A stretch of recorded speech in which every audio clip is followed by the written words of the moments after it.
Check, check, check. Check, check, check.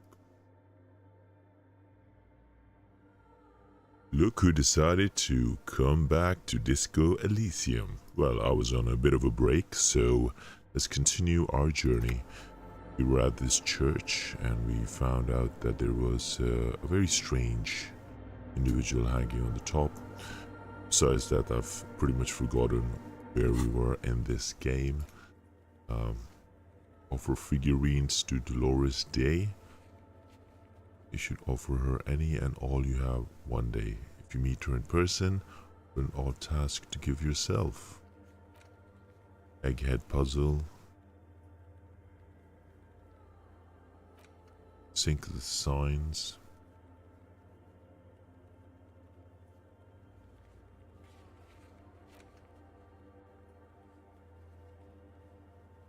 Tell Andre about Sona's thoughts on the nightclub.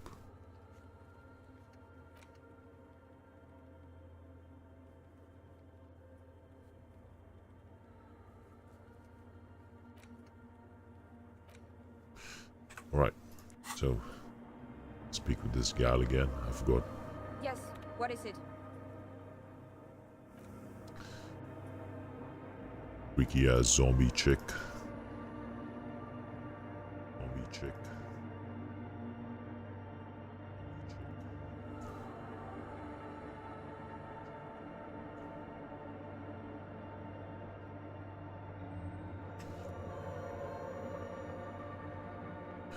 So let's go outside and give the ravers a bit of update.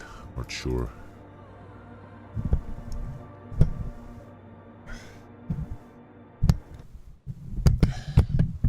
Not sure what they were expecting.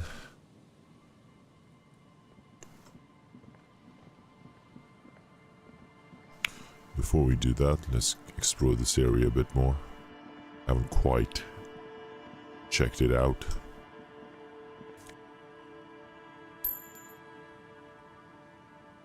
I've sort of forgotten where I was. Who is this person right there? It's a dead phone. I thought it was a person.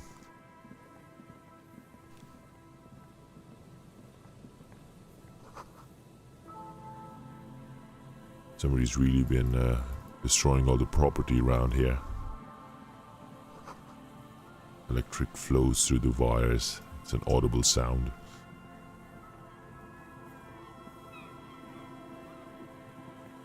Someone has left an unidentifiable article of clothing on this railing. It smells really bad. Take a closer look. It's streaked with dried seagull shit and tangled with pieces of seaweed. A dangling arm suggests that there might be a jacket beneath the crust of filth. Alright, now I want to pick it up, but I'm a bit afraid because I've just realized what if the fence is electrocuted. Before I do that though.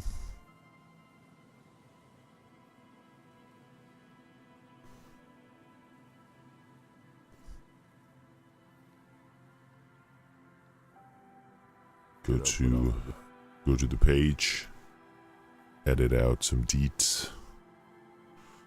Disco Elysium. No. And Disco Elysium. There you go. Should suffice. In this Vextra Life video, we're going to be taking a first. Oops, sorry. Please tell me you're not taking that with you.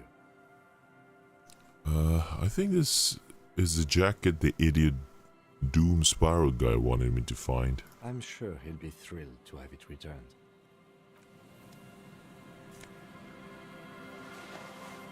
What's in this barrel right there?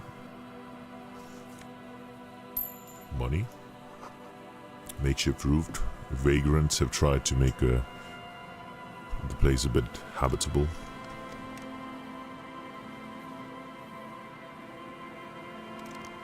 Can't open that, but I might be able to.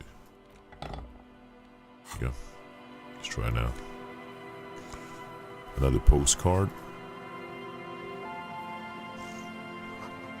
coin-operated machine.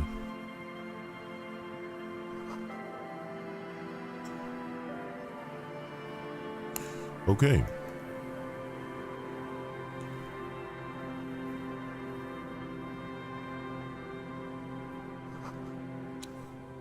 Big vine canister. What's this? The smell. It's awful and familiar. What is it?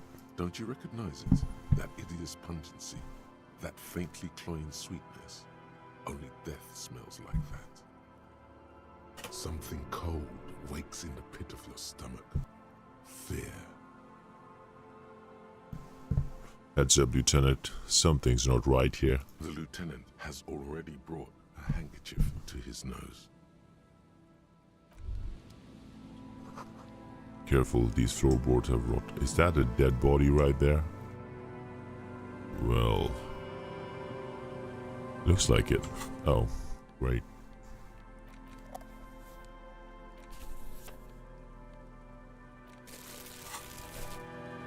I forgot I could be collecting some cans.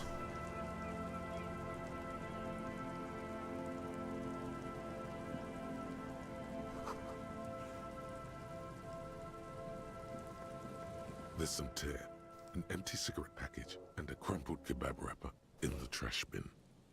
2 empty bottles of Tallulah vodka and a can of black potent porter is all you find.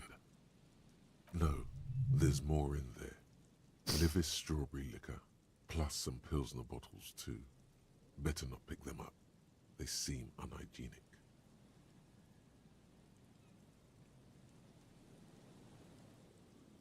A tragedy. He shakes his head sadness. Whoever tossed it here was a heavy smoker. The brand name reads Red Astra. You see traces of mayonnaise and ketchup on it, as well as a tomato wedge. The wrapper reads Shish Kebab Revachol. It's hard to concentrate in the smell. The sea air brings some relief.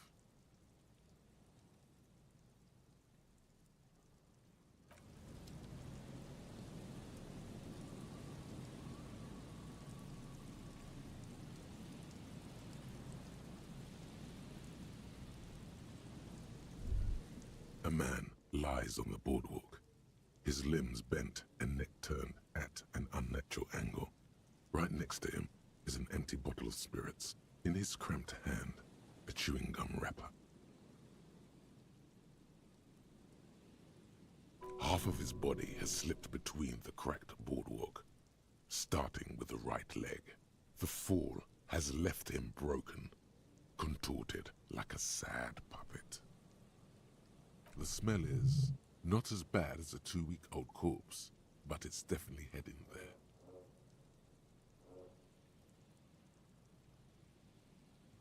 Hold on. Lividity is faintly pronounced. Whoever this is has been dead for 2 days. No longer. We need to investigate. Calm now. Carefully. Just another day. Just another dead body.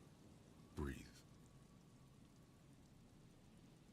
He's wearing mud-caked boots, beige trousers, and an old brown leather jacket with a bright blue lining. There are traces of kebab sauce on his chest.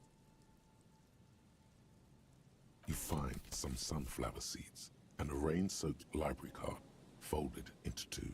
His jacket feels sodden and heavy under your hand. Good. We should take a look at that library card after this is done. The man has fallen through a crack in the boardwalk and hit his head against the metal bench. Coagulated blood covers his black hair. One of his feet is still dangling through the hole. Evening Annie990. Thanks for joining us in the live stream. Yes, I can see your chat. Just listening to the dialogue. You have to be quite inebriated to fall that bad. well over a liter of pure ethanol, 3 bottles of wine, or 1.5 of spirits. His expression is dull, like the sea behind him, drops of water shining on his moustache. His eyes, empty and wide, look frightening in their frozen gaze.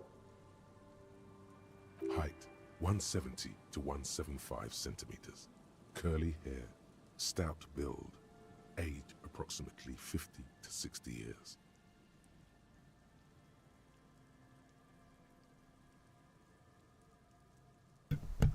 So at the moment, I'm just playing Disco Elysium, just because I want to finish this game. But I did start streaming a couple of weeks back. I started streaming World War Z. I've only played it for one mission. I'm going to be streaming that with my buddy El Mucho pretty soon. He was confused when he died. Confused and alone, most likely. Overcome with the awful surprise of it all. He was just about to head home. The first step back home proved to be his last. There's some dried blood on the metal bench, right where the corpse's head rests. The floorboards are rotten and slippery wet around the hole. An empty bottle lies nearby. A chewing gum wrapper is clutched in his fist.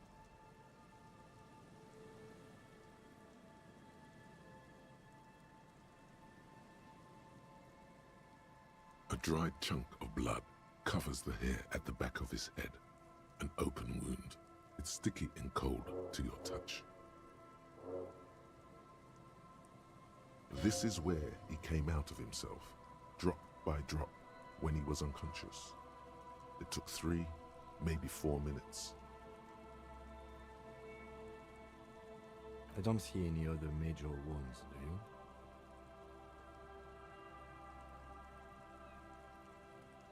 Seems like the head wound was fatal. It's exactly the shape of the bench. They screech under your feet ominously. It's hard to say whether the dead man's weight was the cause of the boardwalk to break.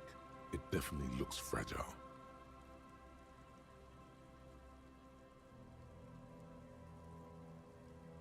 You see waves churning below.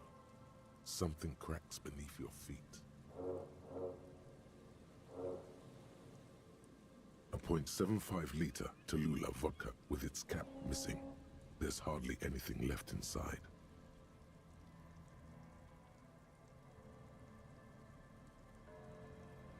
It's mid-market spirits with a slight touch of menthol. The man meant to enjoy himself, have a good time. Tear all around us. I'd prefer if you didn't collect them this time. It's not proper.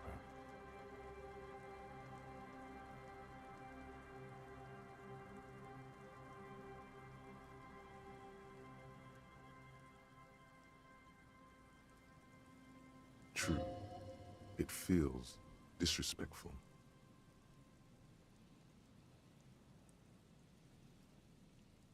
A dried chunk of blood covers the hair at the back of his head. An open wound. It's sticky and cold to your touch. This is where he came out of himself, drop by drop, when he was unconscious. It took 3, maybe 4 minutes. I don't see any other major wounds, do you?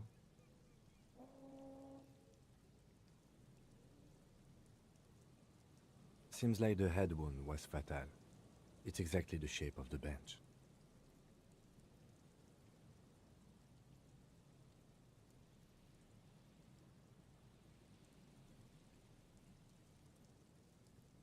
Grabowski spearmint chewing gum. Green leaves on the cover. The man's mouth is half agape from the terror of the fall.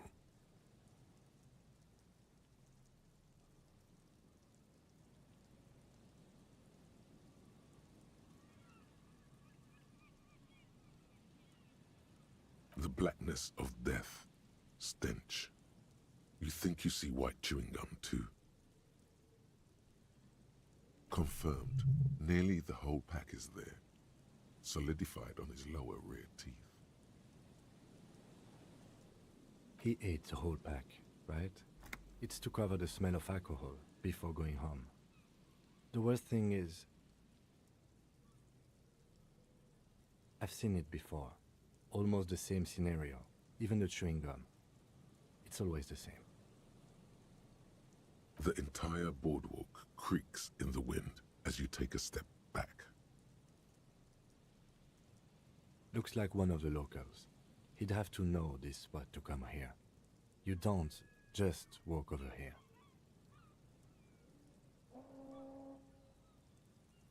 But that's just a lazy assumption. What do you think? At least this man knew how to party. Imagine the same scene without the bottle. Now that would be just sad.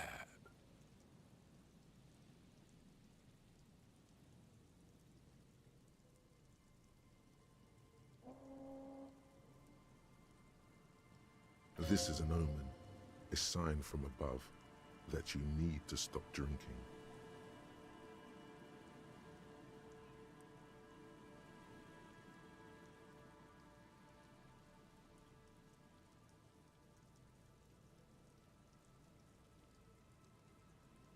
Well, at least you're not married. Or, what if you are? Married to your drink, that's for sure. But let's try to not run ahead. For now, all we know is that he's an unidentified middle-aged man found dead on the Martinez boardwalk.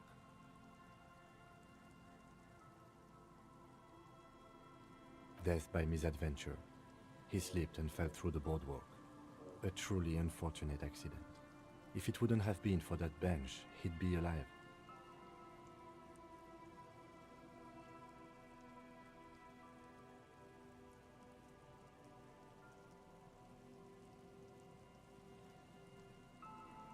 No, I don't see anything that points in that direction. For now, let's treat this case as a simple, albeit sad, accident, unrelated to the murder case. Yes, but what if there's a killer on the loose? 2 suspicious deaths in such a short time frame.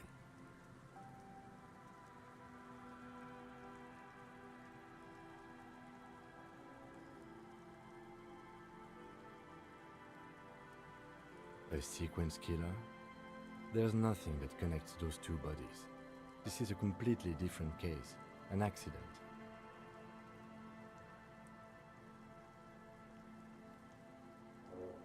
What if all of this is staged? He could have seen something that night in the yard.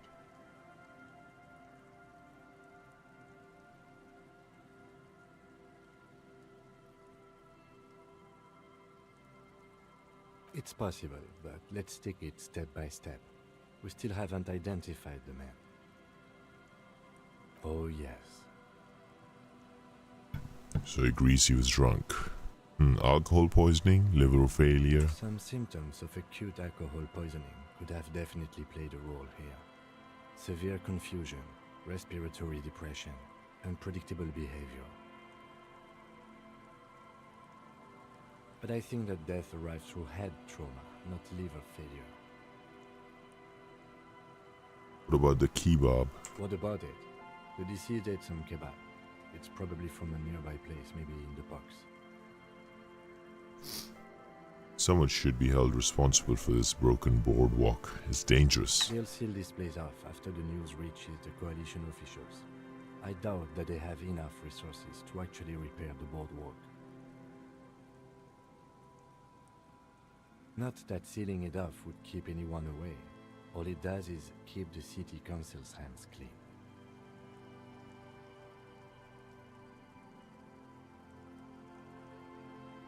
It does seem to be a pretty straightforward misadventure, although there's still a question of identifying the body.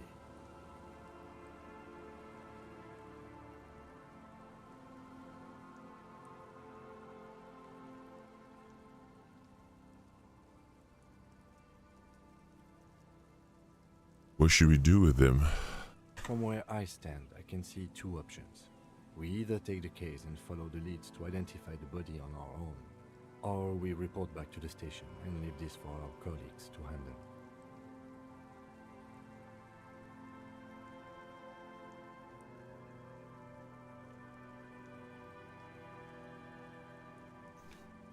Hold on, what about a field autopsy? A field autopsy isn't necessary if the cause of death doesn't appear to be criminal, and this looks like a simple accident to me.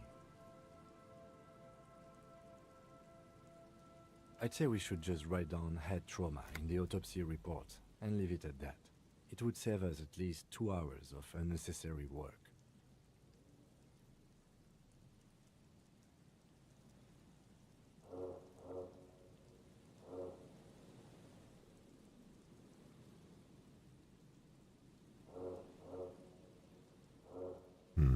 Yes, but isn't it kind of sloppy? Maybe, but we don't really have much time or resources to spare. The guys at processing will take care of the rest. Wow, I never thought this guy would be being lazy. We found him. We should finish this, yeah? Alright, we should first examine the library card you found. Then we can call the station from my kinema. Let them know we are taking the case.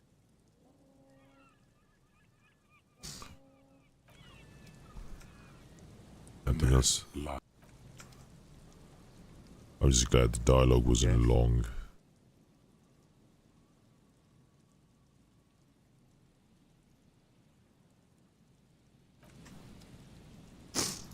Okay. Oh, it's raining. Moonshine.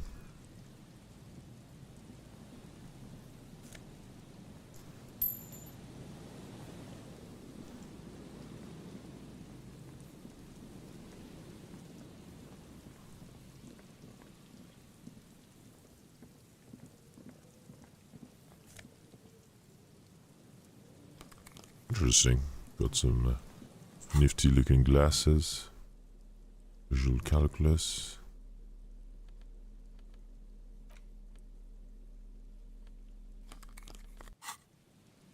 Push my intelligence up.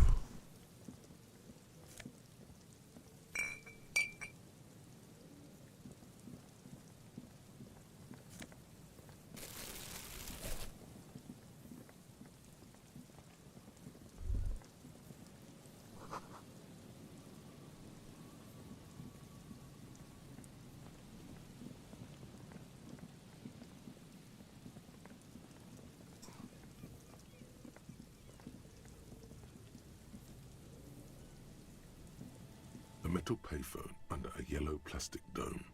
You could use it to call someone, unless you're out of change.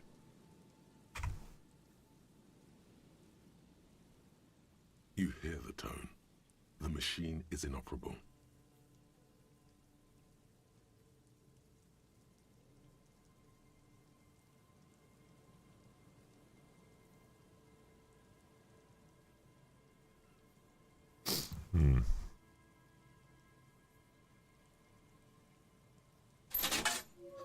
Calling.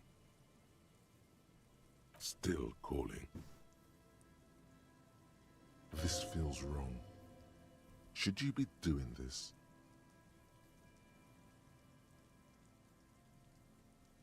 End of tone. Someone picks up. Pierre? Is that you, Pierre?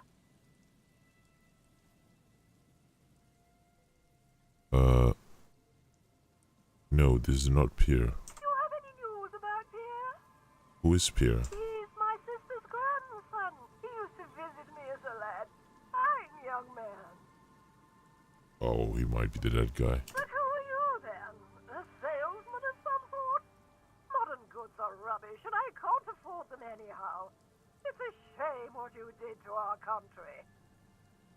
No, I'm a police officer. To hell with the police. To hell with you. Her voice is drowned in white noise. Sounds like waves washing a beach, growing in volume until the call suddenly disconnects.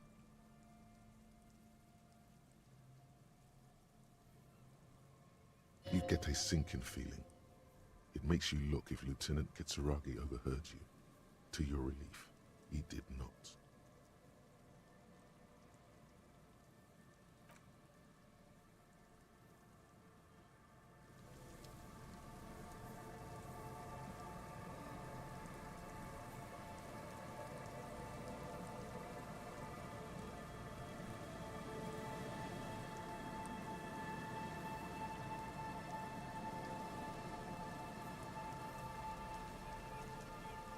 Okay,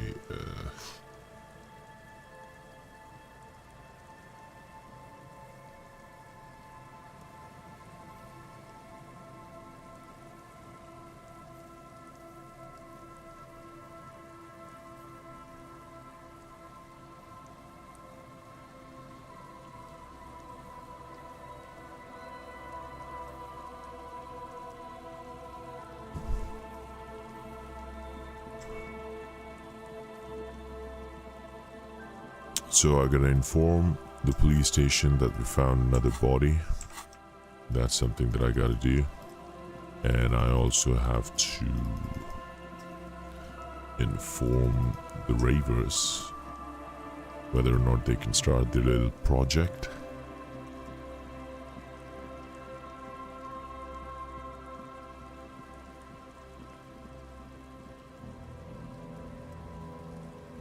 What's this?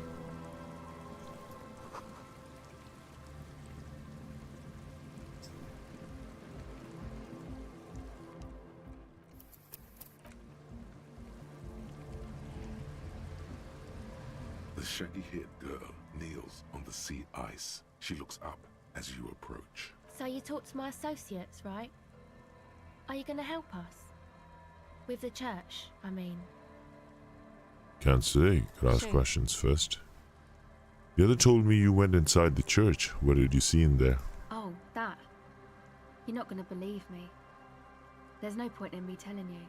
We'll see. Go ahead and tell me. Okay. I went in and I saw a woman next to one of those machines there. Noid calls it a mainframe. She was dressed like someone who's been raised by their grandmother, you know, strange old clothes. Had this absent expression, didn't say anything, just stood still. And then, you know, right behind her, a man crawled down the wall, upside down like a crab, down the church wall. I think the woman didn't even know he was there. He was completely silent. He stopped right before he got to the floor, then just hung there like that, looking at me, right at me. I fucking turned around and walked out. End of story.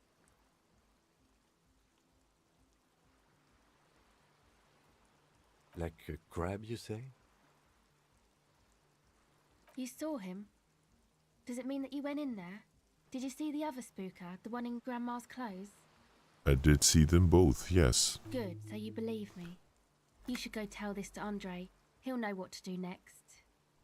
I need to talk to you about your associates. My associates? I haven't got much to say about them. So answer the questions. Sorry. I just don't tell people about my friends and who they are and so on. And tell I me don't provide something. information on them. And tell me about yourself. Me? I'm a silver bird.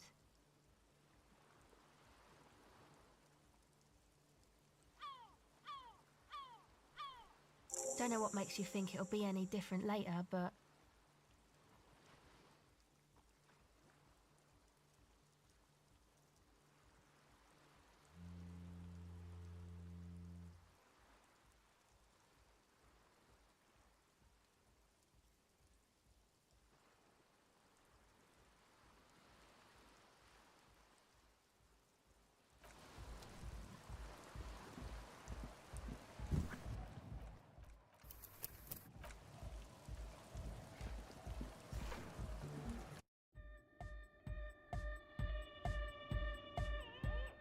Right.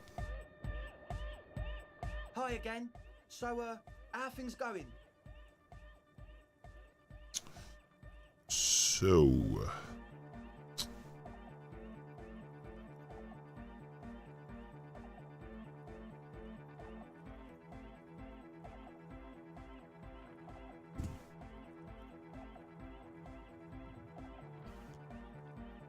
Logic.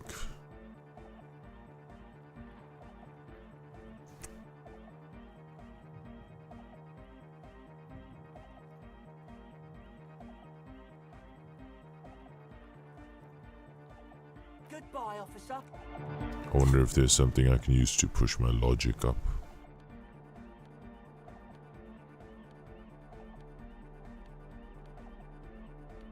Oh, what's this? Yep. Logic. Logic.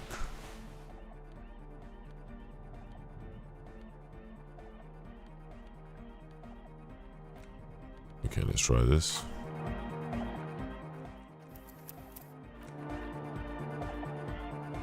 Hi again.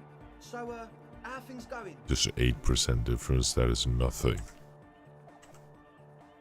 Goodbye, officer.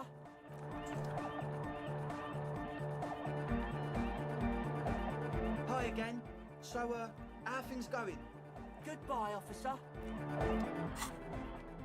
So our old clothes again.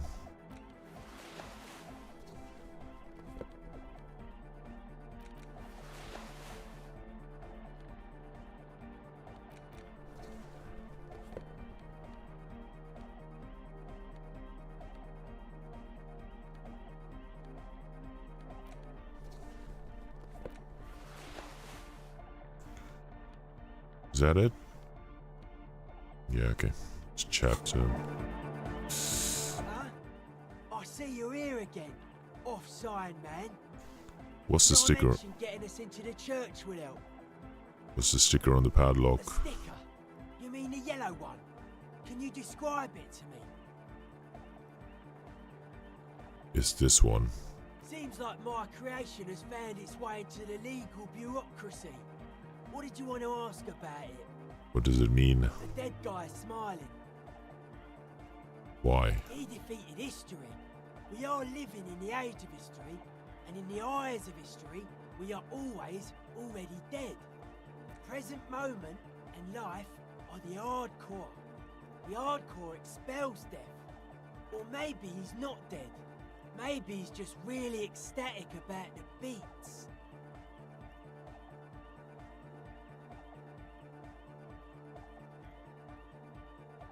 Or drugged out of his mind, come to think of it.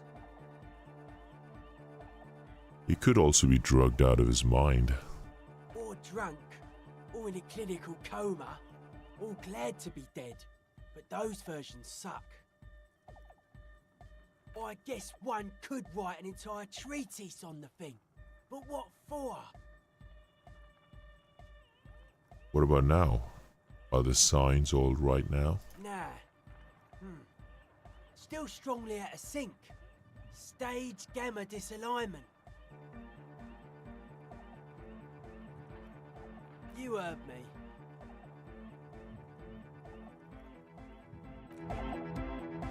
The young man with the tape recorder acknowledges your return. When he looks at you, he squints as though you were the setting sun. This is hardcore. It's hardcore! Skibbity, skibberdanger. I am the rearranger. I've shouted enough skibbities in my time. Hi again. So, how things going? I know Noid has his signs, but what's the deal with Egghead over here? He's a quiet man, mostly communicates through music, and by being a master of ceremonies. Master of what? You know, a host, a declaimer of slogans. He's a performer, gets the people going. How do you communicate with him? Well, he's just kind of here. I don't really know how to communicate with him. Yeah, sometimes, when I stumble and find my way into his centre, you have to hear a lot of hardcore to the mega first though. The man smiles mysteriously, choosing to let the beat speak for itself. I get it. He's a puzzle.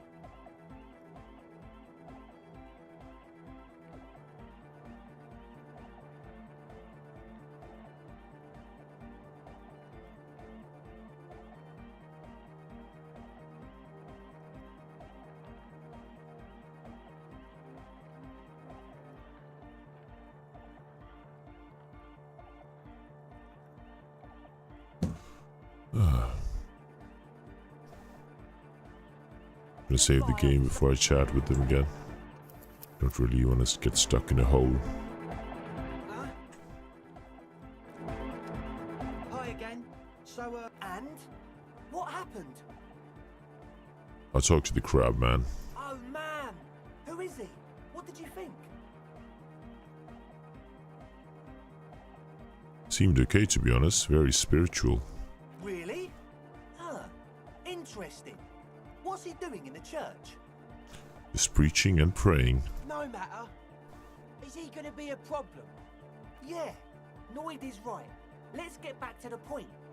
What are we gonna do about him? These guys will never catch him. You will never catch him. There's nothing to do.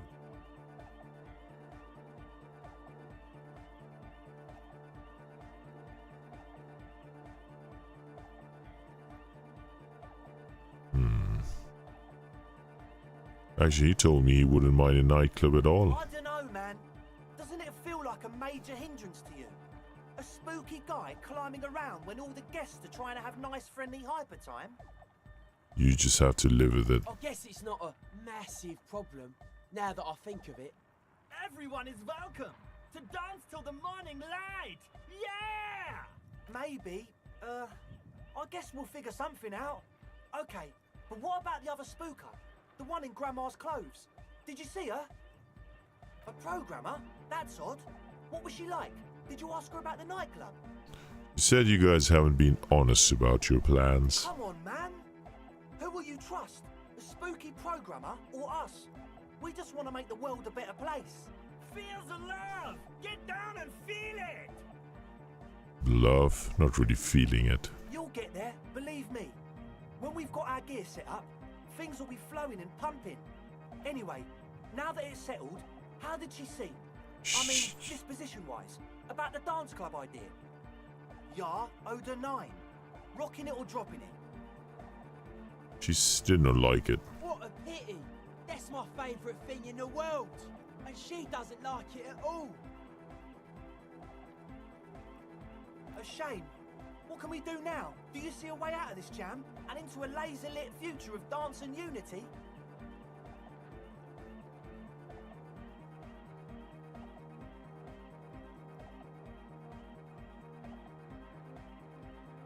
Unity! Dance!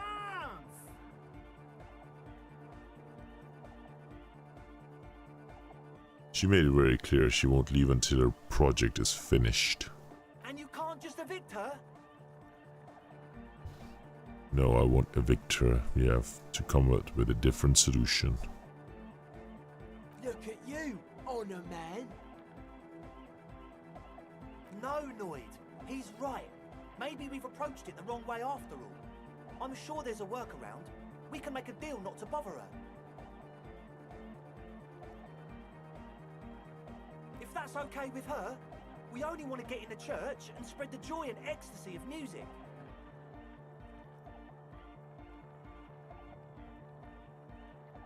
The lines in the dark exist, coexist. At least Crabman seems like an advanced being. He's hard. He'll understand.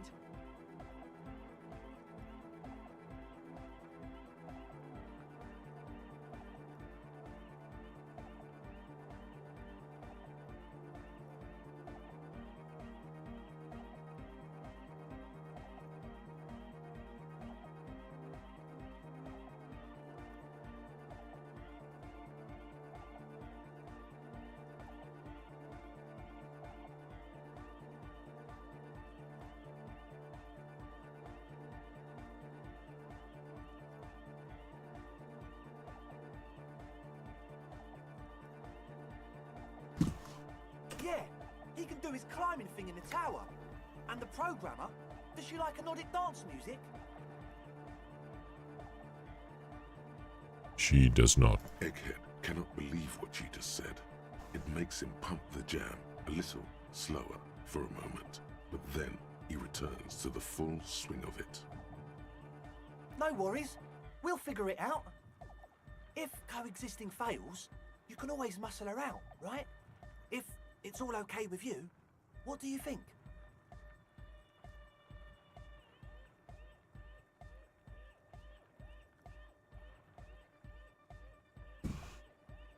I refuse to throw her out, but I can try convincing her. Excellent!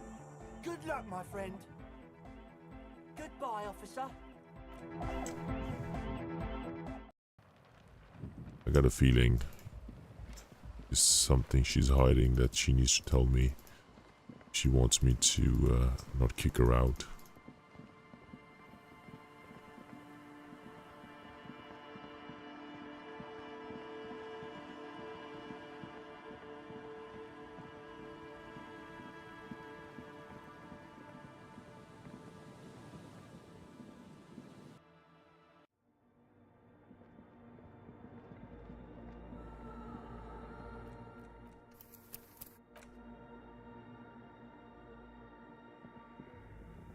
Yes, what is it?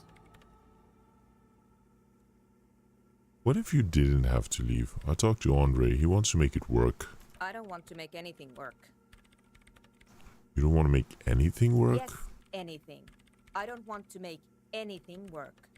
It's not the anodic dance music that's made her bitter. It's the failure of Fortress Accident. Are you bitter because your radio game project failed? That's right. If we couldn't get our Welkins to happen, I don't want anything to happen. Ever again. There's not a trace of irony in her voice. She means it.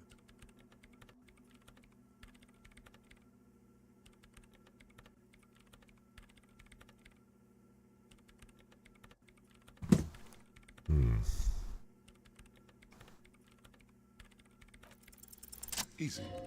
When her research is done, she can move out. Listen, how about you move out once your research is done? What? No, I don't really need any help with the project. But if I could help you finish the project, then you wouldn't have to live here for ages. She thinks about it. A glassy look in her eyes. A gust of wind brings more snow in from the broken gallery. It touches her hair. All right.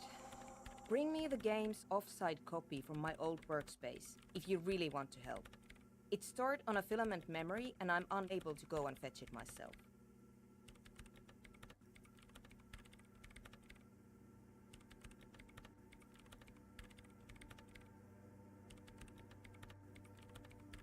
Is this a filament you're looking for? No, that's the production schedule you stole and accessed without authorization. I don't need it. In his defense, it was simply lying in the desk drawer of an abandoned cubicle.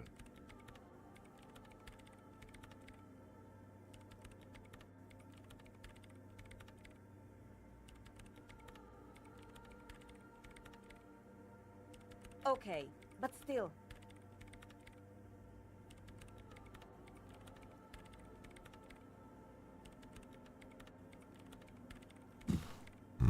What is an offsite copy? Why do you need it? It's a backup of my former employer's project, the radio game we were working on. It's stored on a filament memory, just like the one inside this radio computer. She's making it extra simple for you.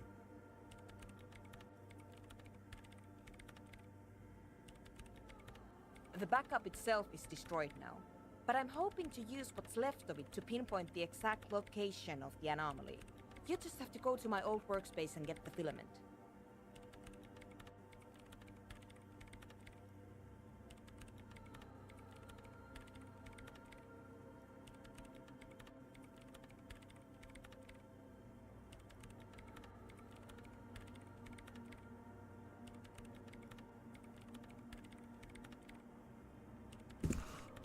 By your old workspace, do you mean the studio? Yeah, that's the one. You can get in through the bookshop.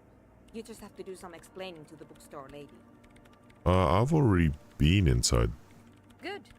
Then you might know the giant ice bear fridge in the building's cellar. The filament is inside the fridge. Just go and get it. In the giant ice bear fridge. I just told you. It has red glowing eyes. It's impossible to miss.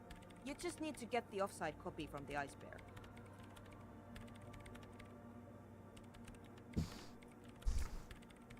But you've been to the fridge and it wasn't there.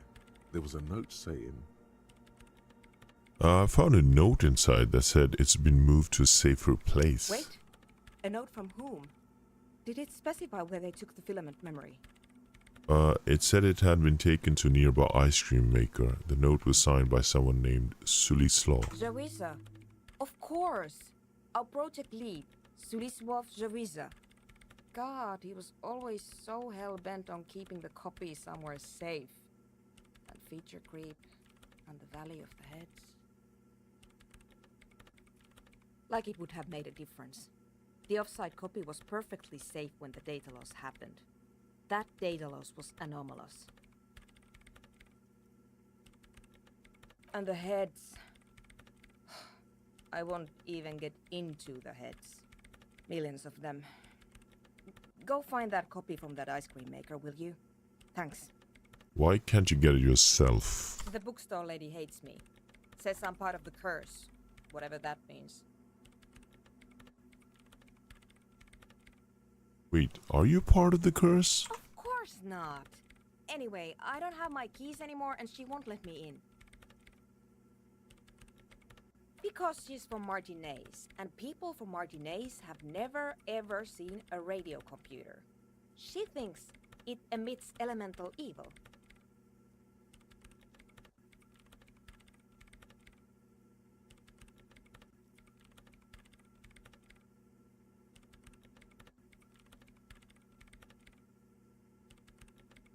That's a bit biased, don't you think? No. She literally started praying for the higher powers when she first saw my Rain Civic. I'm not making this up. the lieutenant coughs like he's amused.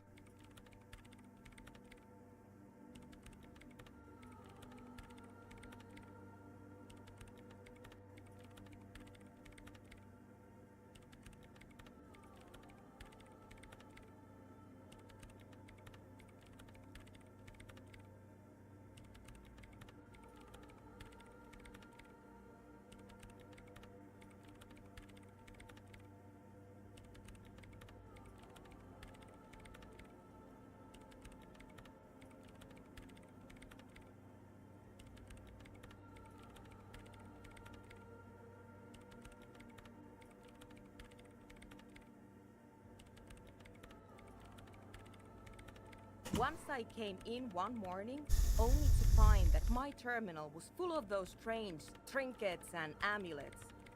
Wards. It looked like some Semenine magic. Right, I'll go look for the copy. Thanks. And here's my Kvalsund multi-tool. You might need it to hack loose some ice. It opens everything. If you get me the offside copy, then you can keep the Kvalsund. It hurts a bit for her to say this. She's not too happy to be parting with the Kvalsund. This glorious multi-tool makes a regular pry bar completely obsolete. Yes? Thanks. So, an item that's better than the pry bar. As you hold it in your hands, it makes an uncomfortable crunching sound. It's a sordid, filthy tale, not for the weak. Are you sure you can stomach it? It occurs to you that you're not even holding the jacket itself, but rather the thick crust of jetsam and seagull shit that ensconces it. It smells like a dead sea creature, tangled in grey strands of seaweed. It must have spent quite some time in the water before the tide deposited it ashore.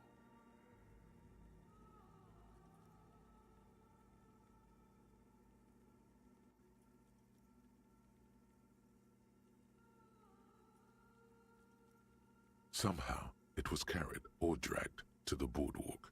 If not by human hands, then perhaps the feral dogs that prowl the beaches at night. Why?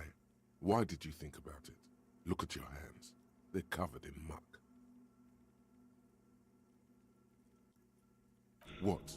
No. Then it'll just be on your pants. This is a disaster. You'll never get the smell out.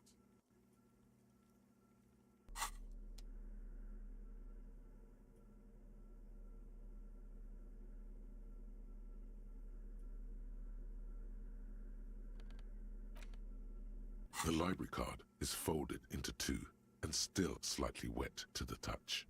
The front side reads, Central Jamrock Public Library Card, issued to Billy Mejean, expires July 53.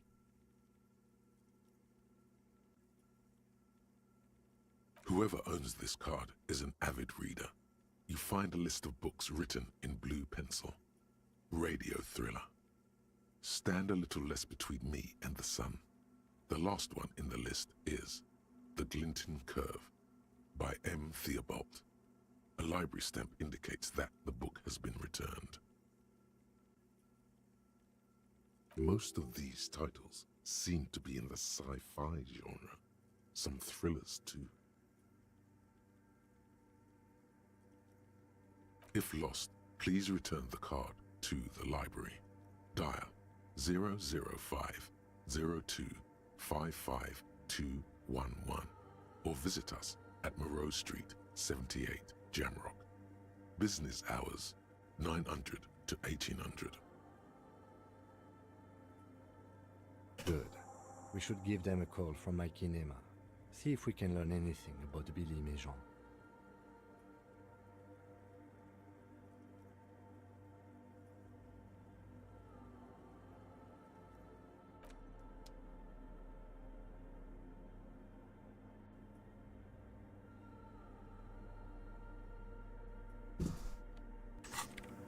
Okay. To the library we go.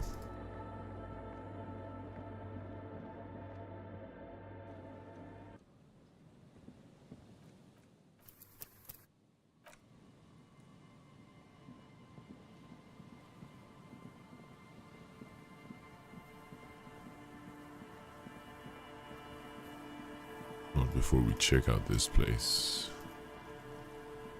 I don't think I've ever been here. Here's the electrical field.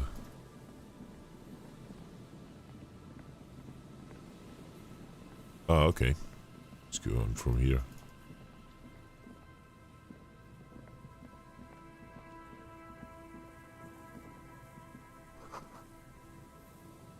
Oh, he's with the kid. Hello. And Mikhail noticed the windows, especially with how there are no windows on the south side. This was to deal with. You officers, come to investigate the historic subtext of West Martinez? I'm Tran Heilostam. You must be Kim Kitsuragi, right? I was just telling my son about this building. Not a lot of people realize the historic significance here. Very rich in hypertext. Nice to meet you.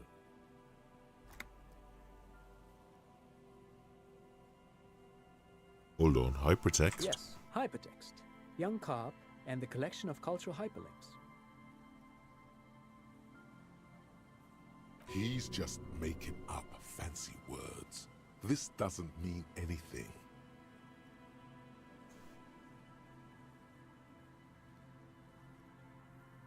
Wait, what was that about Windows? Oh yes, so Mikhail. They had to deal with monitor glare, especially in the summer. They still had vector monitors back then. That was 49 years ago. So they didn't have windows on the south wall.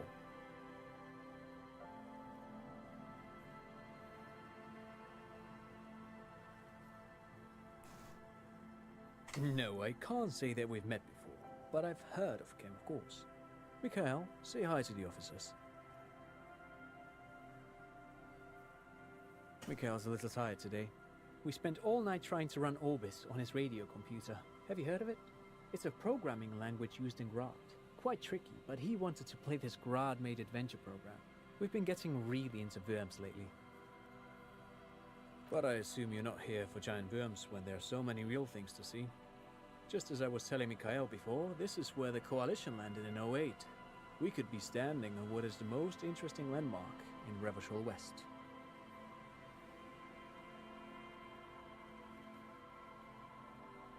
This man is your half-brother. You feel it. But why? What's so fascinating about an old building? Aha! But it's not just any empty old building. What not a lot of people know is this used to be the R&D department of Felt Electrical. And Felt, which now sells ink cartridges mostly, was once a top dog in the turn-of-the-century cybernetics boom.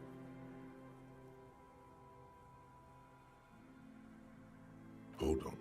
What's R&D? It looks old and weathered, with seagulls picking apart its stone and metal carcass. Bushy undergrowth has taken hold of the collapsed rooftop. Some kind of bird has set up a nest on a broken windowsill. Apologies, it's an acronym for research and development. They don't use it anymore. You're probably more familiar with RTD, Research and Technological Development. Mea culpa. You are not familiar with that one either. This man is a bookhead. That's not surprising. Only a vestigial ink cartridge and ferrotape manufacturer remains. They started out as a midway electronics outfit in Königstein 2 centuries ago. After an aggressive move to Revachol, Feld became a global player in the emerging personal electronics market of the pre-revolutionary era. Still, Tricentennial was beating them in business machines. But Feld had an ace up their sleeve, or should I say they were developing an ace up their sleeve? I'm mixing my metaphors here. Was ace. It was here in Martinez, possibly in this very building, that they developed prototypes for a tape computer.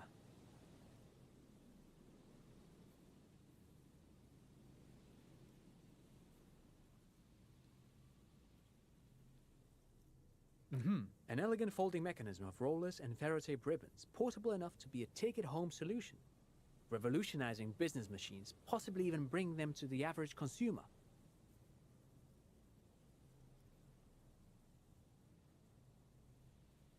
Which is a feat of engineering even today's giants, Rehm, ICN and ZAM, haven't achieved yet.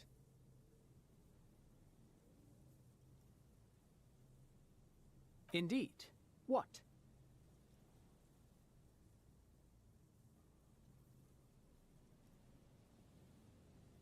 The revolution! Unfortunately, their moonshot project never made it to the market. Feld's move to Revachol backfired. The revolutionary government, all of this was built by Feld, even the boardwalk. Wild Pines built Martinez proper as a resort for their middle management. Feld built this side of town for R&D.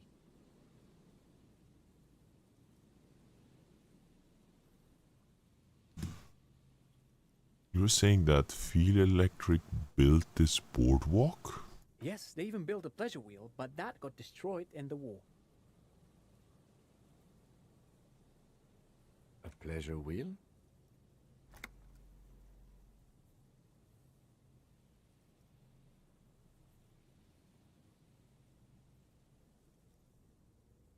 Perhaps reminded of a childhood memory. It's clear he would prefer there were a big wheel lighting up the coast. Yes, to lure in their star engineers. This part of Martinez was nothing but reeds before Feld arrived. They had to make the prospect of living here attractive. It was supposed to become a global center for innovation in cybernetics. But history had other plans.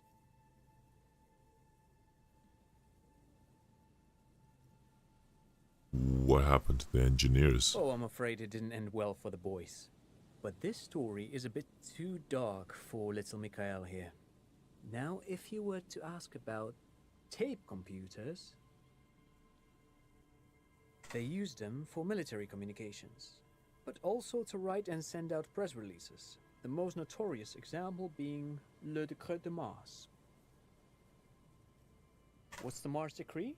I mean the radio transmission sent out to news agencies and world governments by the newly created Commune of Revachol on the 7th of March in the year 02.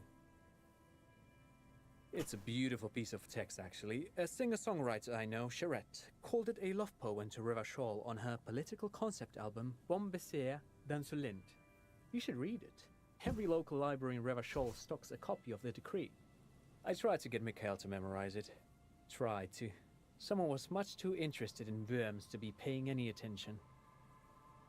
The kid takes a peek at the green and silver worm on the cover of the book, already forgetting about this part of the discussion. Actually, no one knows. No one even knows what a computer made entirely of tape would look like. But word has it, they were very elegant, exquisite, alien-looking turn-of-the-century hardware. 10 years ago, I did a little freelancing, I guess you could say. I was a special consultant for an exhibition at the Womty Dumpty Dum Center in Vredefort, Oranje. It raised the same questions, and we had lengthy discussions with Paul Ockerman, who was head curator at the time. This was before the twins Keith and Guy Juice joined the team, trying to... Wait, did he just say Wumpty Dumpty Dum Center? He did it. He said Wumpty Dumpty Dum Center, like it's the most natural thing in the world. What the hell is a Wumpty Dumpty Dum Center? And who the hell are Keith and Guy Juiced? The Wumpty Dumpty Dum Center for Contemporary Art. The exhibition itself drew on Lagerman's notion of memory, and so there were some parallels. That's why the head curator, Paul Ockerman, chose to...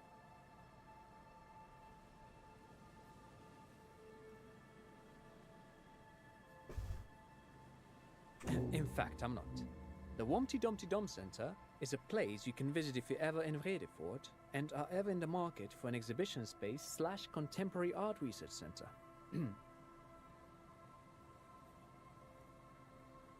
But perhaps I should return to the tape computers. As I was saying, the device itself was very elegant, fragile even. One could write directly on the tape using a special chemical solution. The machine would then analyze the handwriting, perform operations, and project output onto a white screen. It was a beautiful, delicate thing. Very, very cool. Though I understand the socio-economic causes of the revolution, it pains me to imagine the revolutionaries setting fire to this precious device. But so they did. The felt playback experiment vanished into the fires of '07. Yes, the official name of the prototype. Some sources report it as the Felt Playback Experience, but those are incorrect.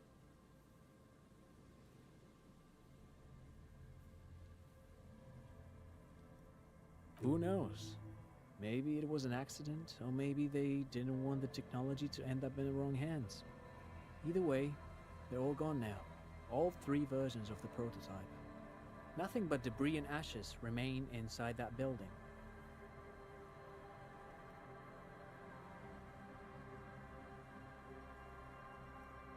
But of course, what else?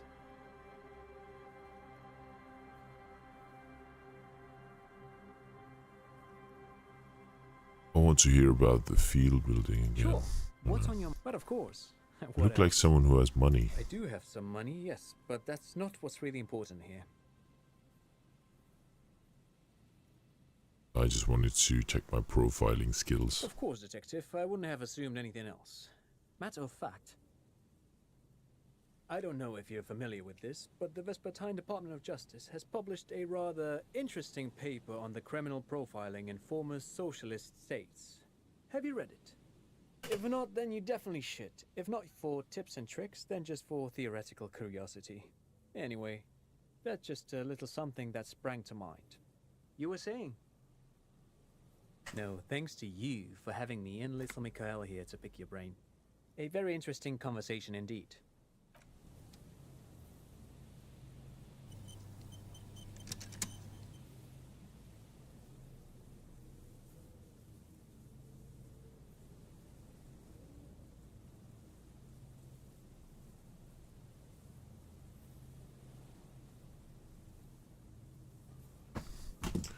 Okay, interesting fellow.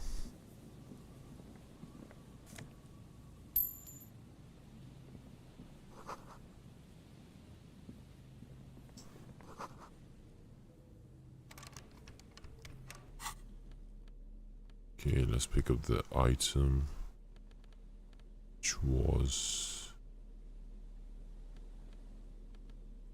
tools. That's the pry bar.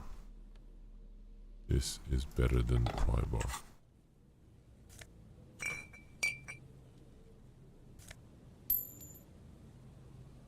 Ooh, there you go. Oh, that must be the old lady's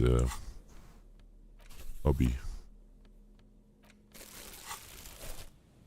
Who's looking for some kind of maniac monster. You see a once bright mural towering above you. The signage has peeled off over the years, but you can still make out Feld Electrical R&D. A slogan used to intertwine with the loops a long time ago. Now, only a shadow of peeled letters remains. It says, "Tomorrow is just a whisper away."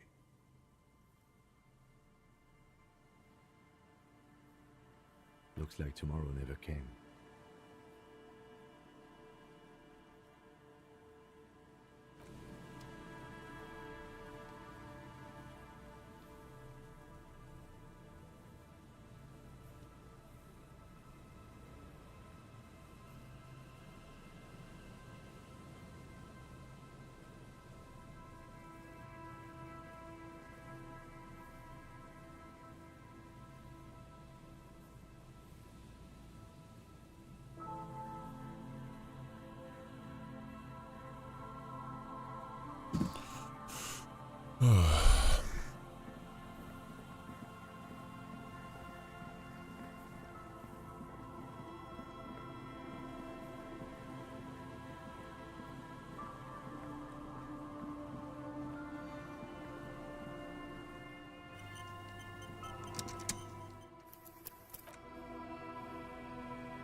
These guys are trying to start a... Oh, he's setting up a trap.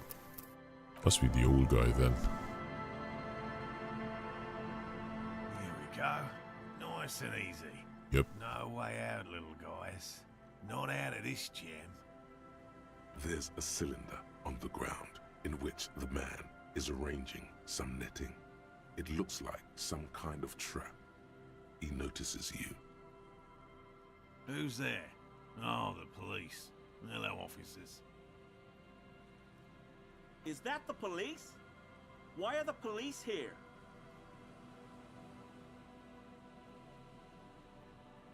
Don't worry, Gary. I'll handle it.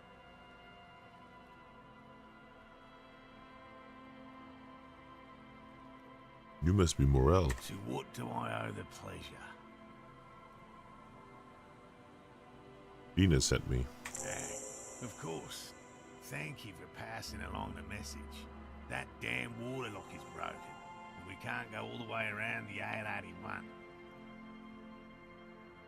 The water lock's been fixed. It was fine when I crossed it. Oh, good. We should really be getting back. Gary could use a hot shower and a warm bed. Did he say we can go back now? Yes, Gary. We can go soon. If you see Lena, tell her I won't be long. Sir, your wife is waiting for you. I just have to do one more round. See if the phasmid has taken the bait. Then we go in.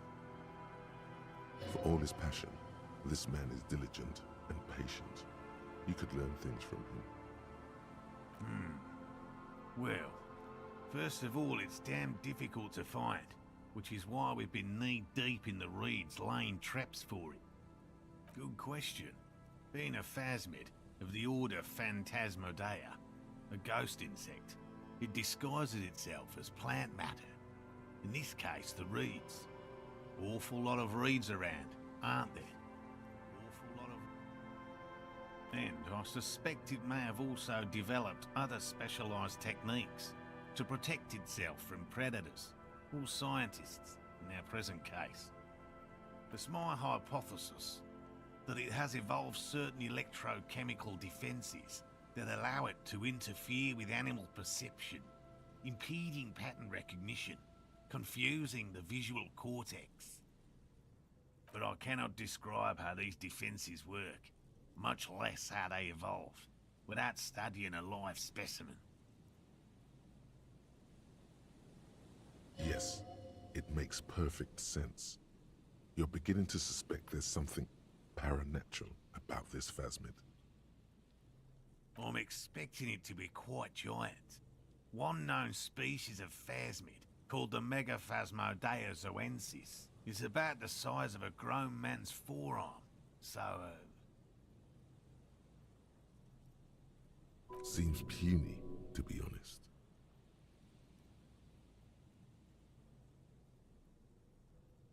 typical rookie assumption.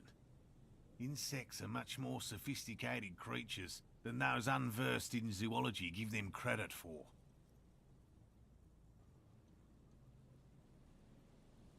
Even simply catching a glimpse of the Insulindian phasmid would be the apex of of any cryptozoology's career. But to study it and its defences, find out how it stayed hidden so long, would be glory itself. very little, I'm sorry to say. No one's ever captured a specimen, so all our information is based on first and third-hand accounts. Not yet. That's what makes it a cryptid. Just out of curiosity, if there's no proof of its existence, how do you know it's real? I know it's real.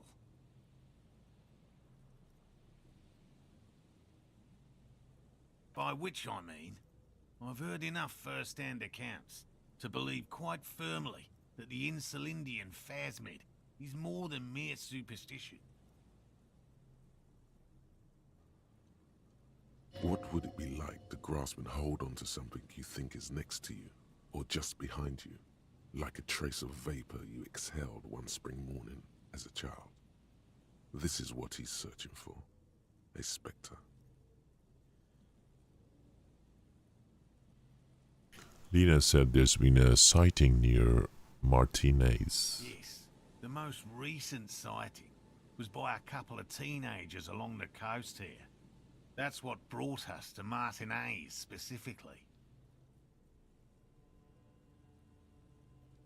It's the first credible sighting in several decades. Admittedly, it's an unusual location for this species, but with all the sewage runoff upstream, it probably doesn't matter much anymore. Maybe the Insulindian phasmid has died out. I have to resist the thought. Such an extraordinary creature is doubtlessly highly resilient. After all, it's generally thought to be capable of parthenogenesis.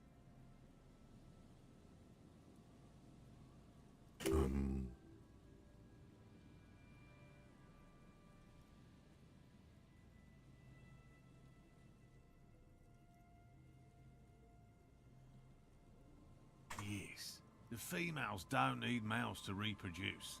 Makes it easier for a species to survive in adverse conditions.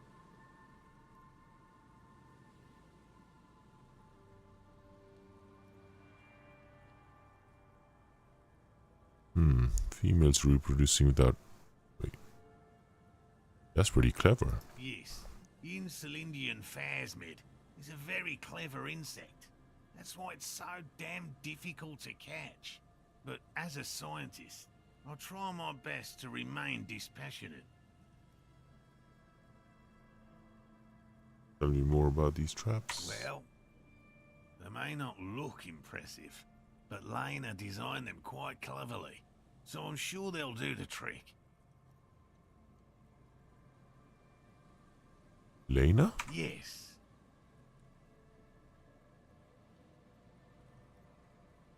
Simple. Attracted by the locusts, the phasmid crawls down the funnel and, having eaten its fill, can't get back out. At least, that's the intention. The net isn't a perfect solution, but we didn't want to use anything that might damage the specimen's delicate exoskeleton. Locusts. Nearly all known phasmids are herbivores, of course. But we've hypothesized that the Insulindian phasmid might occasionally prey on other insects.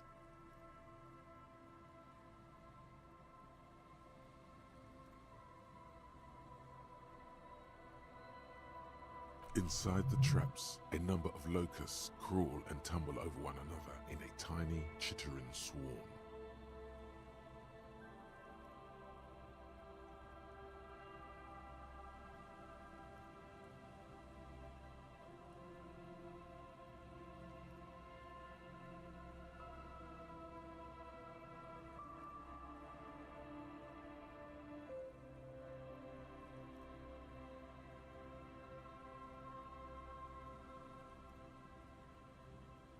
They'll work, I assure you. The predatory hypothesis, using locusts as bait, accounts for the failure of previous efforts by other teams, which use plants. We have given this some thought.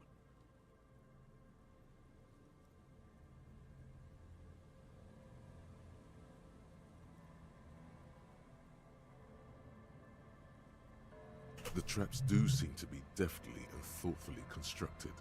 It's clear the cryptozoologist's wife knows what she's doing.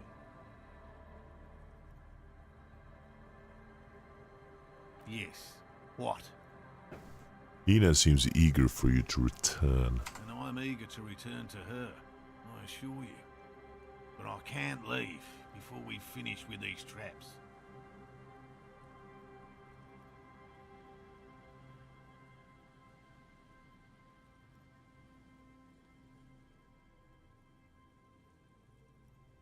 My wife understands that just as well as anyone.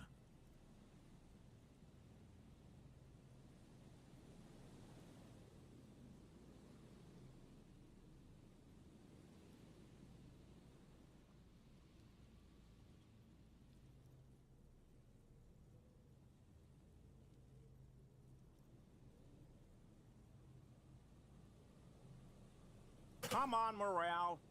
We've been soaking out here for days. It's time to go back. And leave the traps? Absolutely not. I won't let Lena down. Come on, she wants us back. I'm soaked up to my nuts over here.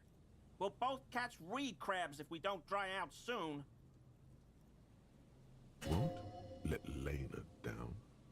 Sounds like the cryptozoologist's wife shares a special connection to the phasmid somehow.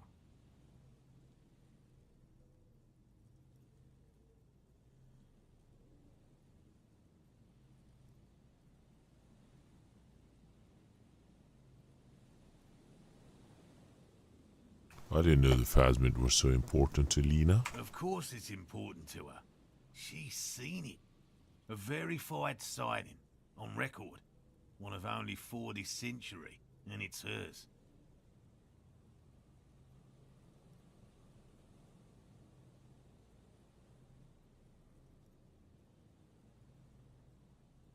Yes, that's how we first came to know one another, in fact. But that's her story to tell, not mine. Needless to say, you must ask her about the mysterious phasmid. Suffice to say, it's long been our dream to find proof of the Insulindian phasmid together. I can't abandon course now. His spirit may be willing, but his body might be too old to endure the rigors of the coast.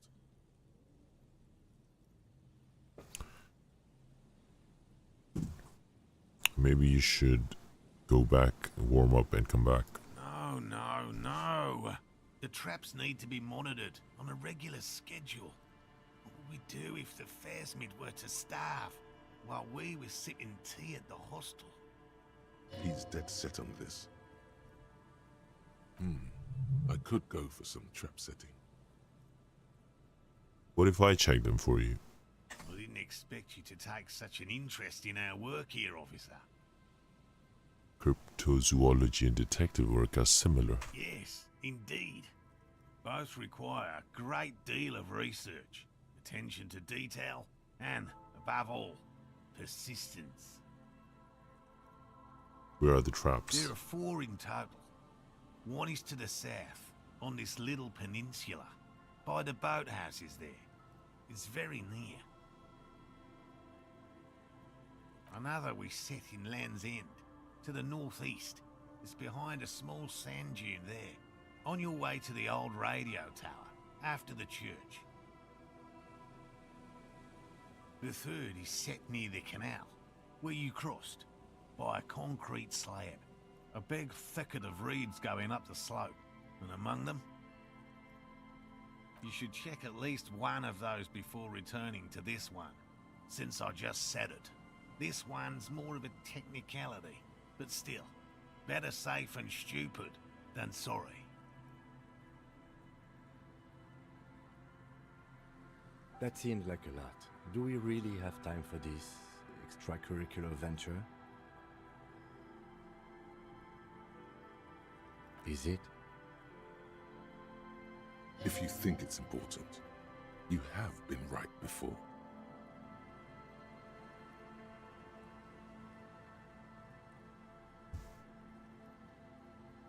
What do I do if there's a Phasmid? Bring it to me at once. Just make sure the trap is closed tight. What if I encountered the Phasmid in the wild? That's highly unlikely, officer. But in the event you do, I'll spray you with a pheromone mixture I developed.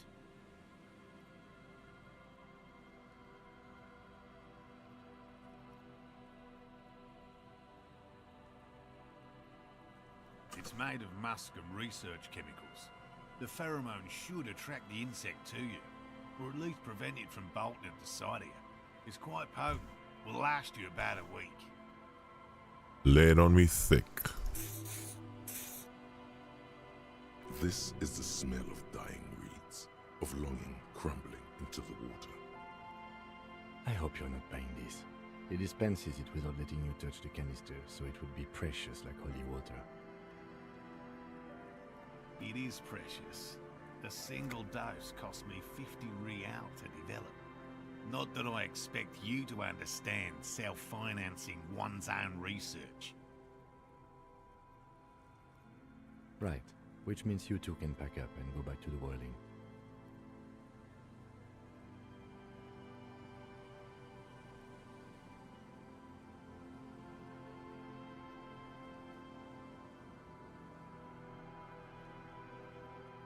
Whatever he thinks about this detour, it's clear that these men are exhausted and in need of assistance.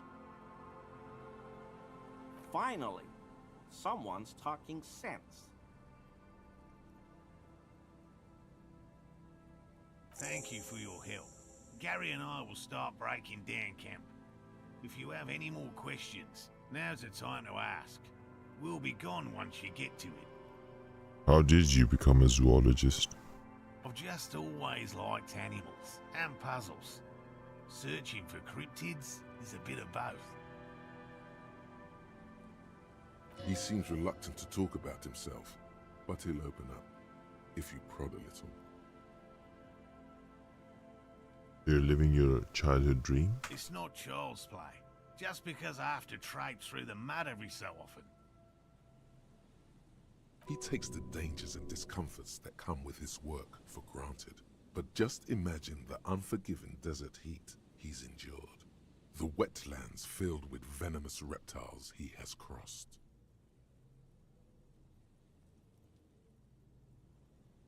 I'm those rugged men. That sounds like my kind of fun. You could get a heat stroke and faint and hurt your head. You could get bitten by a snake. You could get beaten up for trespassing. Suffering makes me stronger. It's probably this way of thinking that got you where you are.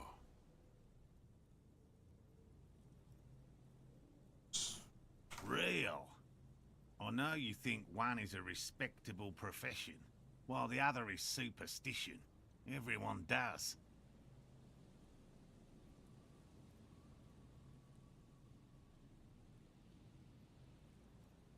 Indeed. My methods do not differ from other scientists. I simply draw upon a wider variety of evidence. And I have more hope that something truly surprising might happen. Your nerve endings tell you there is no such thing as a positive surprise.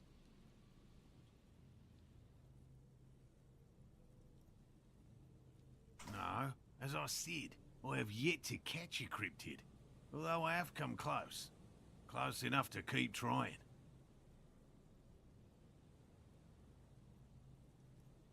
Everything from forgotten regional lore to newspaper accounts, like the one that brought us here, to look for the phasmid.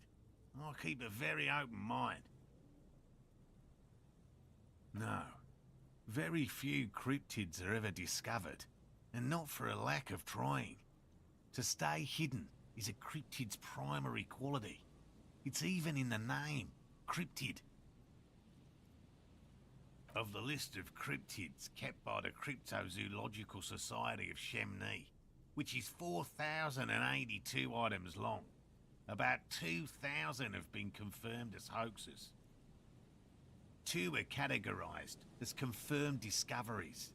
The rest are in differing stages of discovery, refutation, and data collection.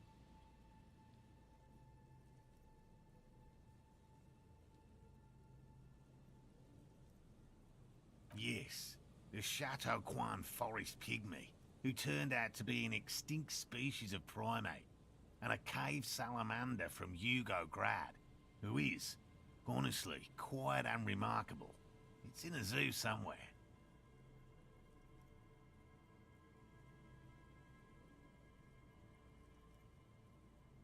We cryptozoologists are brutally honest with ourselves, more so even than the public.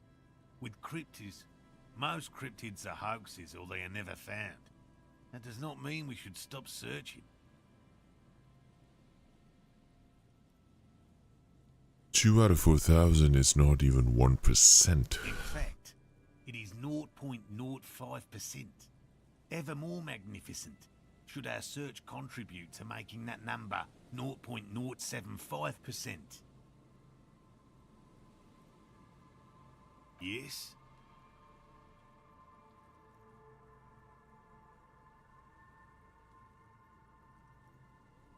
All right. What cryptids precisely? I usually discuss these things with specialists, so I don't know what.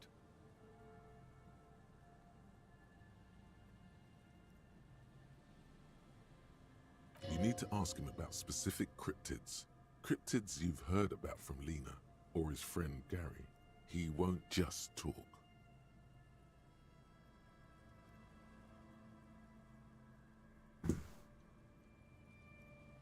Which cryptid did you almost catch? A willow person.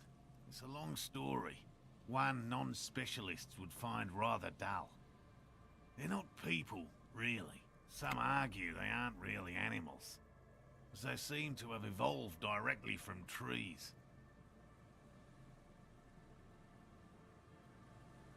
They're very, very thin, almost flat in fact, and can camouflage themselves easily, wrapping themselves around trees and blending in with the tree bark. In that way, they're not too dissimilar from the phasmid we're looking for here.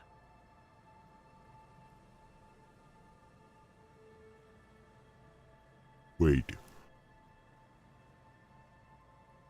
So I might have seen these people? You probably have. Gary and I painted an entire grove's worth of trees in slow-drying paints. It was a bright lavender colour. I was hoping one of the willow people would get paint on it and not be able to camouflage itself.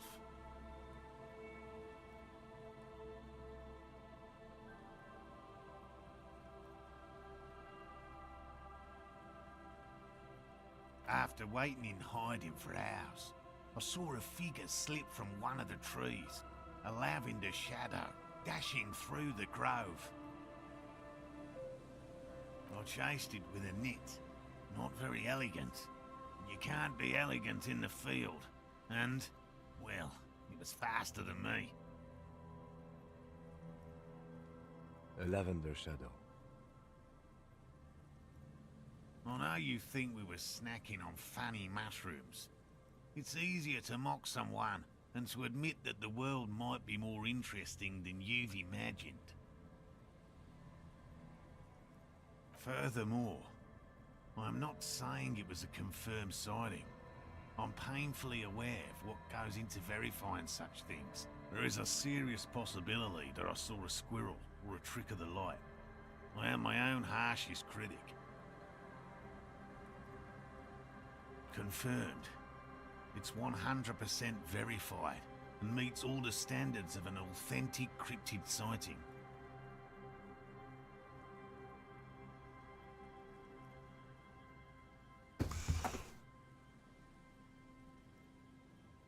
I know all about green ape. But a green ape pen? I see you've been talking about cryptids with Lena. The kind green ape is one of her favourites. A warm wave passes him. Of course, the kind green ape is her favorite, he thinks. We travelled to South Safra to look for it once. Gary and I got stuck in a rainstorm, though, and had to spend most of our time there in a little village. The search was fabulously unsuccessful, but the people were very nice. I'm glad they didn't understand what Gary was saying about them. What? South Safra? They're just on a different rung of the ladder, Morale. I had no problem with them. Really? You kept complaining about how dirty everything is, but we digress. They're a nascent culture. I just didn't feel comfortable. And let's change the topic, okay? Talk about your critters, or whatever. Yes, back to cryptozoology. You don't want to sow disagreement between friends. I know about the most dangerous cryptid, the Gnome of Jeroma. Formerly the most dangerous, yes. But do you know the most dangerous living cryptid? No. The most dangerous cryptid is a carnivorous ruminant, known colloquially as the dread moose. Yes, the dread moose subsists entirely on flesh. It has even been known to dig up fresh graves in search of sustenance. Human remains have been found deep in the forest, torn apart, then trampled into the mulch by large hooves. Infer from that what you will. Just like an ordinary ardent moose. You can't. That's what makes it so dreadful and hard to identify. The bodies found in the forest are just one piece of physical evidence. There's more. Other evidence. The recent surge in the moose population has hidden carnivores. The dread moose are effectively removing competition for both themselves and their evolutionary cousins. Moose are already being hunted for sport. Can you imagine what would happen if they came to be viewed as predators? The carnivorous moose are a very young species, the result of a genetic mutation that fared well in the process of natural selection. It makes sense that such a majestic animal with natural weapons, antlers, would come to rule the forest. The only strange thing is that it took so long. He sees in a dread moose something perversely beautiful and just. One slaughterhouse at the outskirts of the woods in Vasa reported that its staff kept seeing moose in the distance. The moose would just stare at the building, as though they were waiting for something. its eyes bloodshot and full of cruelty. And that's not all. Some of the slaughterhouse apprentices went hiking by a nearby creek and saw a moose nibbling on an unidentified carcass. This isn't something unique. Various species of deer have been known to scavenge when plant food is scarce. Anyway, there is more than enough evidence to justify a thorough search for the dread moose. Let's close the subject before it turns into an argument. I know of the giant cryptid, the giant coconur. That's impressive, I guess. But have you seen it with your own eyes? Of course you haven't. I haven't had a chance to travel to Coconur. No, and I likely never will. The Samaskill desert region has been embroiled in a small civil war for the last 8 years. I fear this mindless barbarism may have wiped out the elusive creature entirely. Sightings of towering luminosities have grown rare recently, while they once used to be constant.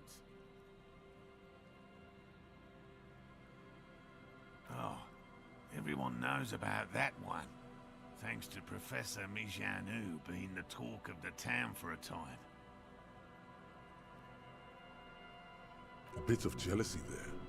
He'd want that glory, truth be told, even if he'd have to inject himself with bacteria to get it.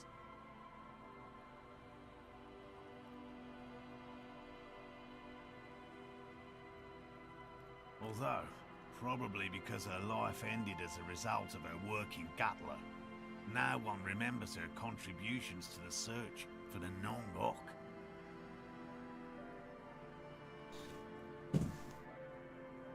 The Nong-Ok? A flightless cursor owl found in the Seminine Isles. Its long legs permit the Nong-Ok to run faster than any other avian, perhaps any other animal, who knows.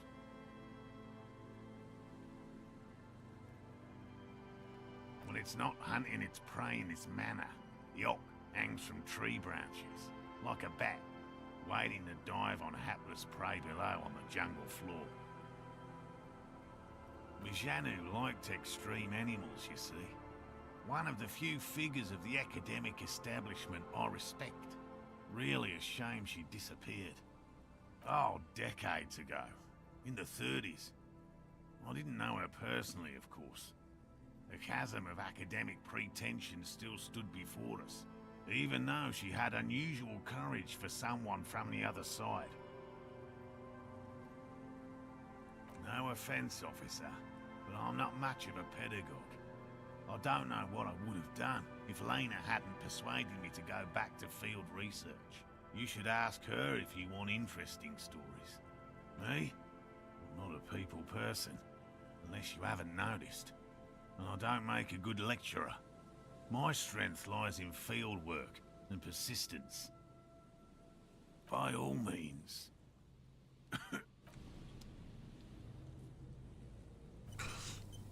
What a waste of his life. What a waste of my life, to be honest. This game's getting long now. Hello, I'm Gary. Very generous of you to help us out, officer. Yellow man. I mean, officer.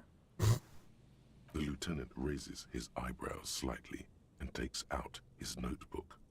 Yellow man. That sounds awfully familiar. Something to keep in mind for later. I'm just waiting for my friend Morel to finish up with his insect traps so we can return to civilization. I like nature, just not this bloody coast. It's mostly drunks and degenerates that come here. Oh, I didn't mean it in any scientific way. You know anything about the man that hung behind the whirling in the rags? Oh, so that's what the RCM in Martinez is about. Great. Great to hear someone's finally taking care of that. So you do know something about it? No. Nothing. He was some kind of mercenary. But everyone here knows that. I'm just glad to hear you're looking into it. That's all.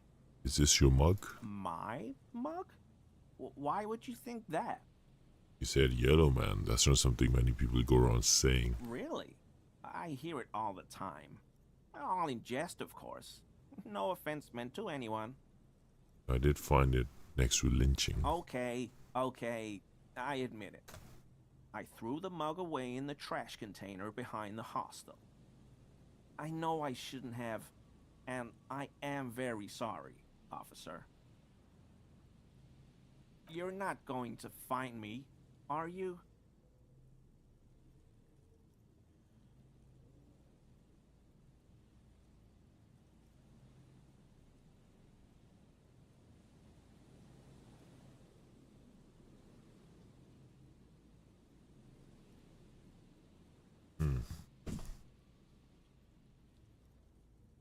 Nah, Gary, just want information. Whew.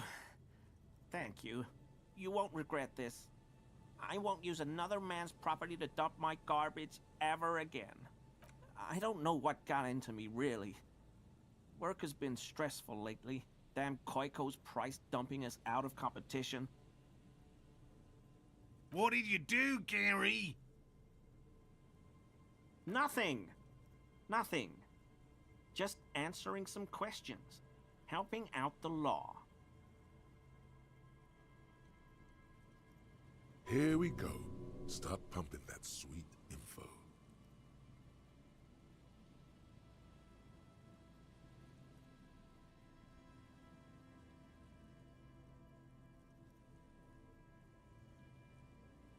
I know a guy who works with the trash collection services, CS Municipal.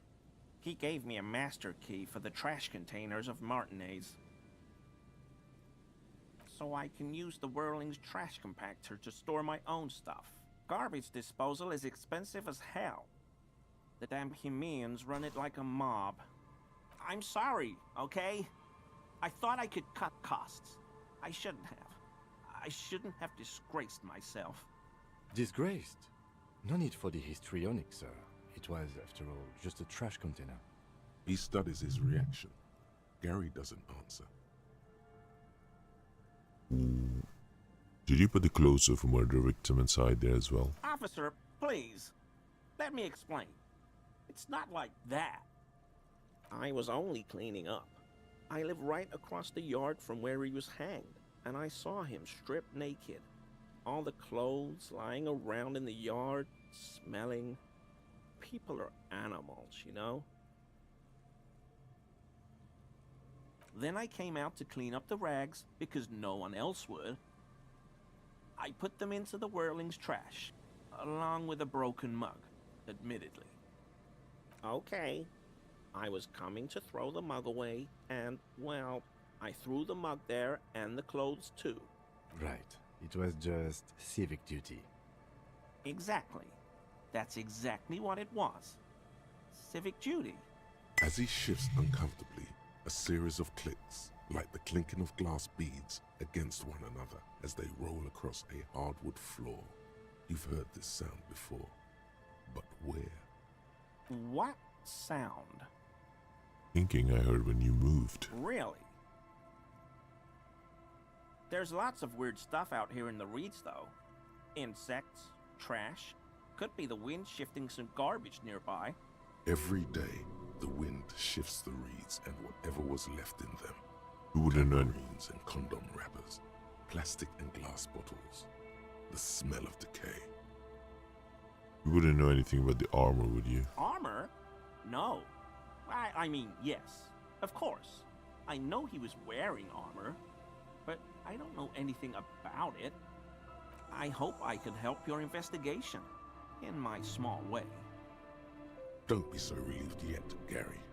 This bad cop may have been in your apartment, admiring your mug collection. Perhaps a little intimidation?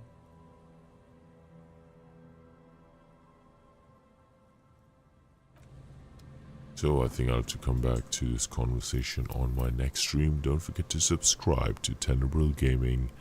And we are so back, boys. We are so back.